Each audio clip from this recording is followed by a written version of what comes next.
현재 K-POP 그룹 중에 독보적인 양대 산맥이 있죠. 남자는 BTS, 여자는 블랙핑크입니다. 블랙핑크가 인기 있는 이유 중에 가장 결정적인 하나, 바로 영어 실력입니다. 4명 중에 3명은 거의 원어민에 가까운 영어 능력자입니다. 해외로 진출하는데 걸림돌이 되는 언어 장벽이 아예 없다는 얘기입니다.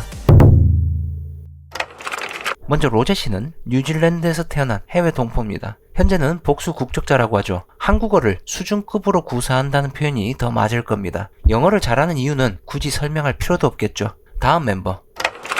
제니 씨는 전형적인 조기 유학파입니다. 초등학교 3학년 때부터 5년간 뉴질랜드에서 유학을 했다고 하죠. 아마도 뉴질랜드에 가기 전부터 체계적인 영어 교육도 받았을 겁니다. 흥미로운 점은 한국 나이 10살에 맞춰서 갔다는 거죠. 조기 유학은 10살 이전에 가야 한다는 게 일반적인 정설입니다. 어린아이의 뇌가 더 유연하고 학습 능력이 뛰어나기 때문에 최대한 빨리 유학을 가야 한다는 건데 엄밀하게 따지면 그런 이유는 아닙니다. 한국어를 잘하지 못할 때 최대한 빨리 유학을 떠나라는 의미입니다. 왜냐하면 한국어 실력이 더 높아지면 이미 습득한 언어 체계가 고착화되기 시작합니다. 다른 언어를 배우는데 방해를 하는 거예요. 대표적으로 문장의 어순이 그렇습니다. 한국어와 영어는 구조가 너무 다르기 때문에 영어적인 사고를 머릿속에서 튕겨냅니다. 단어도 마찬가지죠. 예전에 TV 드라마를 보면요, 극중 인물의 설정이 교포나 유학파로 나올 때 문장의 영어 단어를 섞어서 얘기합니다. kitchen에 있는 마이크로웨이브에 피자를 풋 해놨어요.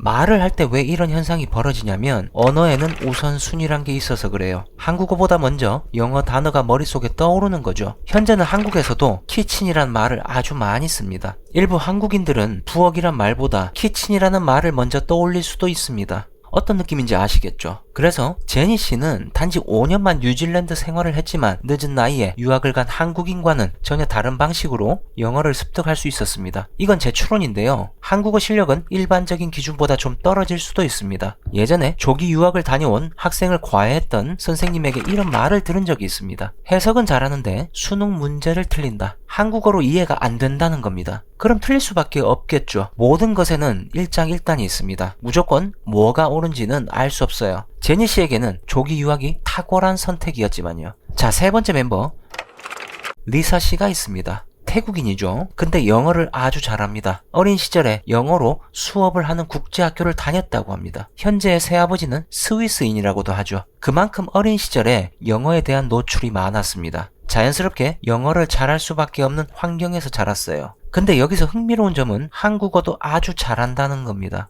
현재는 거의 한국인 원어민급으로 대화를 할 수 있습니다. 발음도 정말 좋아요. 만 14살에 한국에 왔는데도 말이에요. 사실 조기 유학보다 언어 습득에는 더 중요한 한 가지가 있습니다.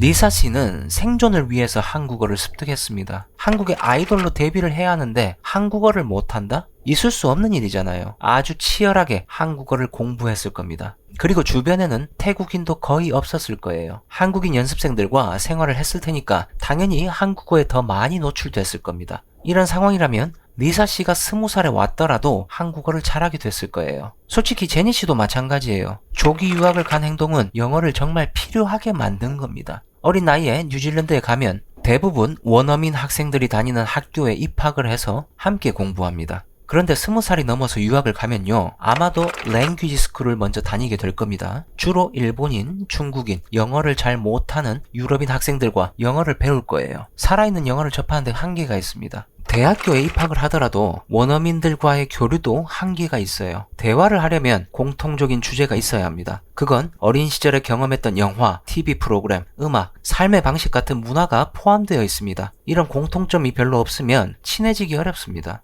그래서 영어 실력이 부족한 비슷한 문화권의 다른 유학생들과 친해질 확률이 더 높습니다. 즉, 완벽한 영어를 연습하는데 어려움이 발생합니다. 마치 한국에 영어를 가르치러 온 미국인, 호주인 강사들이 자신들끼리만 교류하고 놀러 다니는 것과 유사합니다. 한국인과 정말 친해지는 경우가 흔하지 않습니다. 언어라는 장벽을 떠나서 말씀드리는 거예요. 그러니까 어린 나이가 아니라서 영어를 익힐 수 없다. 실제로는 착각입니다. 나이가 들어도 충분히 영어를 익힐 수 있어요. 근데 환경적인 차이 때문에 영어를 구사하는 게 불리해진다는 겁니다. 필요함이라는 기준에서 따지면 평범한 한국인들은 영어를 진지하게 배울 필요가 없습니다. KBS의 영어 공부 다큐멘터리에서도 이와 관련된 댓글을 적어놓은 분이 있더라고요. 필요한 상황이 생기면 어차피 잘하게 된다. 이 표현은 농담이 일부 섞인 말일 겁니다. 여러분 잘 생각해보세요. 한국에서 영어를 공부한다는 건 말이 좀 모순적이지만 필요하게 되기 위해서 공부를 하는 겁니다. 한국은 상당히 폐쇄적인 나라예요. 북한이 막고 있기 때문에 육로를 이용해서 다른 나라로 갈 수가 없습니다. 외국인과 교류할 기회가 다른 나라들에 비해서 상대적으로 엄청 적다는 의미죠. 그만큼 영어를 사용하게 될 확률도 낮습니다. 리사 씨가 자연스럽게 한국어를 익히듯이 우리가 영어를 익힐 수는 없다는 의미입니다. 억지로 공부를 시도해야 되죠. 근데 한국의 영어 회화 교육 시장은 아주 왜곡되어 있습니다. 자연스럽게 쉽게 영어를 익히는 방식을 너무 강조하고 있어요. 로제, 제니 씨처럼 영어를 구사하는 게 불가능한데도 그런 방식으로 배우고 말을 해야 한다고 가르치는 분들도 의외로 상당히 많습니다. 사실 중고등학교에서 문법 위주로 읽기 수업을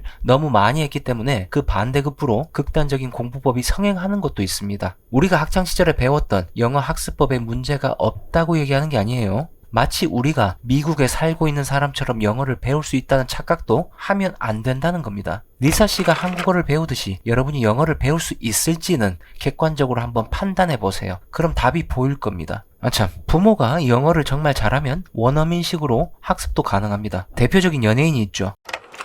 프로듀스 101에서 1위를 했던 전소미 씨가 그렇습니다. 아버지가 캐나다인입니다. 그럼 자연스럽게 영어를 익힐 수 있습니다. 바이링구얼이 가능해지죠. 그래서 블랙핑크의 멤버들을 기준으로 보면 한 명을 빼고는 원어민과 비슷한 방식으로 영어를 구사합니다.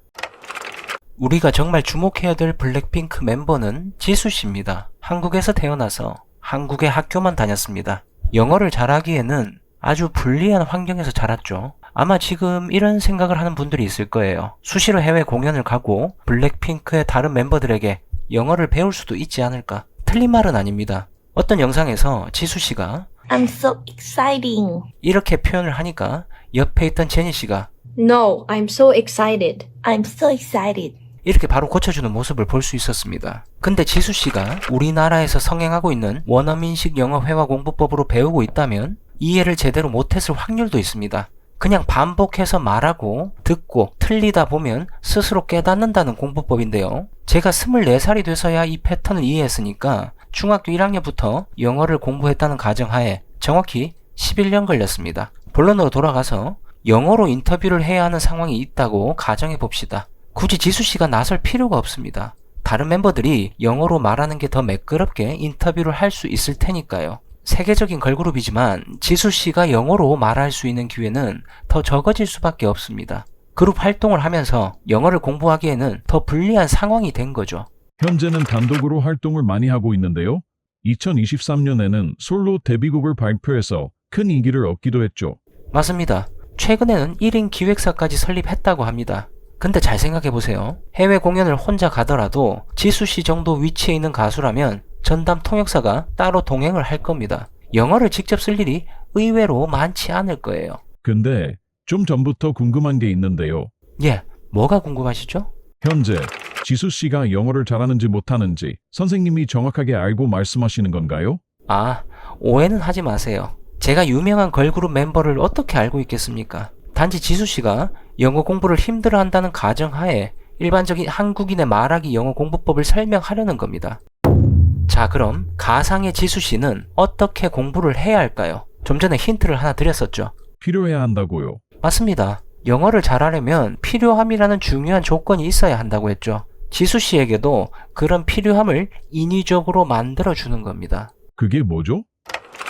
지미 펠런 쇼에 단독으로 출연하는 겁니다. 그건 너무 어려울 것 같은데요. 토크쇼는 대화를 주고받는 속도가 빨라요. 흐름이 끊기면 재미가 반감되죠. 긴장하면 영어로 문장을 만든다는 자체도 어려울 거고요. 당연히 인터뷰를 준비하는 기간이 필요하겠죠. 제가 말하려는 포인트는 목표가 생기면 공부를 하게 되어 있습니다. 한국어와 영어를 모두 원어민급으로 구사하는 과외 선생님을 고용해서 인터뷰에 나올 예상 질문을 만들고 이에 맞춰서 대화를 반복해서 해봐야 합니다. 그냥 대화만 하면 되나요? 그렇게만 해서는 안 되겠죠. 무턱대고 대화만 하는 건 이미 지수씨도 연습을 많이 해봤을 거예요. 효율성이 떨어진다는 것도 이미 경험했을 거고요. 그럼 어떡하는 거죠? 모의고사를 보는 겁니다. 고등학생이 단 한 번의 수능 시험을 위해서 3년 동안 반복해서 모의고사를 칩니다. 현재 학교 시스템은 잘 모르겠지만 제가 학창시절에 매달 수능 모의고사를 쳤으니까 적어도 몇십 번은 수능 시험을 예행 연습한 겁니다. 반복된 훈련을 하면 실전에서 좋은 성적을 거두게 될 확률이 점점 높아집니다. 말하기를 모의고사에 응용한다면 실제 토크쇼에 나간 것처럼 대화를 해보라는 거죠? 바로 그겁니다. 아예 시나리오를 작성해보면 더 좋을 겁니다. 예상 질문을 쫙 뽑아놓고 그에 맞는 답변을 영어로 직접 만들어보는 거죠. 처음부터 길게 연습할 필요도 없습니다. 하루에 질문 한 가지씩 대처해 나가는 훈련을 하면 됩니다. 근데 조건이 있어요. 영어 선생님이 예상 답변을 대신 적어주면 안 되고요. 일단 처음에는 지수씨가 직접 말하고 싶은 한국어 문장을 영어로 만들어보는 훈련을 해야 됩니다. 그리고 한 가지 더. 대화를 할 때는 만들어 놓은 문장을 그냥 읽으면 안 됩니다. 외워야 돼요. 정말 많은 한국인들이 실수하는 부분입니다. 말하기를 위해서 쓰기를 하라고 하면 대부분의 학생들은 써놓은 문장을 그냥 읽습니다. 그건 말하기가 아니죠. 읽기죠. 말하기 어려우니까 읽는 거잖아요. 이건 영화나 드라마 주인공이 토시 하나 틀리지 않고 대사를 말하는 방식이 아닙니다. 좀 틀려도 되니까 외웠던 문장을 머릿속에서 다시 떠올려보고 그게 안 되면 영어로 된 문장을 다시 만들어서 입 밖으로 내뱉는다고 생각해주세요. 아마 처음에는 더딜 거예요. 외워지지도 않고 머릿속에서 단어를 다시 조합하는 게 쉽지 않을 겁니다. 하지만 시간이 지나면서 점점 익숙해지고 문장을 글로 쓰지 않고 머릿속에서 쓸 수 있는 단계가 올 겁니다. 그럼 살아있는 말하기 훈련이 되죠. 그리고 지미 펠런의 역할을 영어 선생님이 대신 해줘야 하는데 여기서 중요한 점. 지수씨의 답변을 듣고 이번에는 준비되지 않은 질문을 툭 내뱉어 주세요. 예를 들어서 이런 식입니다. What kind of Western food do you like? I like steak. 어떤 서양 음식을 좋아하느냐? 스테이크를 좋아한다. 이까지만 대화 준비를 했다고 가정하면 영어 선생님은 지수씨가 예상하지 못한 뜻밖의 질문을 하는 겁니다. Why are you so pretty? 순간적으로 이런 질문을 받으면 말문이 막히게 돼 있어요. Don't worry. 이번에는 대화를 중단하고 바로 영어로 바꿔보는 연습을 해보세요. 진짜 토크쇼가 아니니까 부담 가질 필요가 없죠. 천천히 고민을 해보고 일단 입 밖으로 말하세요. 창피할 필요가 없습니다. 이상하면 다시 문장을 만들어보고 틀린 점은 영어 선생님이 고쳐주는 연습을 반복해서 하면 됩니다. 이렇게 1년을 공부하면 365개의 질문에 답을 할 수 있게 되겠죠. 돌발적인 질문 하나까지 대처하는 법을 매일 연습한다면 730개의 질문에 답을 할 수 있게 됩니다. 선생님, 평범한 한국인은 영어가 필요하지 않다고 했잖아요. 그랬죠. 그럼 지수 씨처럼 필요하게 만들 수는 없을 테니까 영어를 잘할 수가 없다는 결론이 나오겠네요? 필요하다고 믿으면 됩니다. 네? 이 부분은 영어가 아닌 다른 예시로 설명드릴게요. 블랙핑크 멤버들이 나는 유명한 걸그룹 멤버가 되는 게 기정사실이니까 노래를 잘 부르고 춤을 잘 춰야 돼. 이런 생각으로 연습했을까요? 아니죠. 필요할 거라는 믿음으로 치열한 연습을 했을 거예요. 여러분도 영어가 필요하게 될 상황을 가정해서 목표를 설정하세요. 그리고 그 목표에 맞춰서 연습을 하면 됩니다. 필요가 없는데 어떻게 필요한 상황을 만들죠? 대표적인 한 가지 예가 있죠. 해외여행을 가서 외국인 친구를 만들겠다는 목표를 잡아보세요. 그럼 어떤 대화를 주고받아야 할지 한국어로 추측해 볼 수 있습니다. 그 다음에 그 한국어 문장을 직접 영어로 만들고 말하기 연습을 하는 거죠. 외국인 친구 만들 생각 없는데요? 예시로 한 가지를 말씀드린 것 뿐이고요. 아무거나 상관없으니까 목표를 정해보세요. 그럼 하고 싶은 말이 머릿속에 자연스럽게 떠오를 겁니다. 한국인들의 대다수는 지수 씨처럼 영어 선생님을 고용해서 말하기 연습을 할 수는 없을 텐데요. 학원을 가거나 전화 영어를 이용해야 할까요? 아니요. 챗GPT와 음성 대화를 하면 됩니다. 네? 그건 어떻게 하는 거죠? 오늘 영상이 길어진 관계로 다음 시간에 설명드리겠습니다. 쓰기를 말하기로 전환시키는 가장 저렴한 방법, 챗GPT와 음성 대화하기 기대하셔도 좋습니다. 그럼 영상을 마치겠습니다. 감사합니다.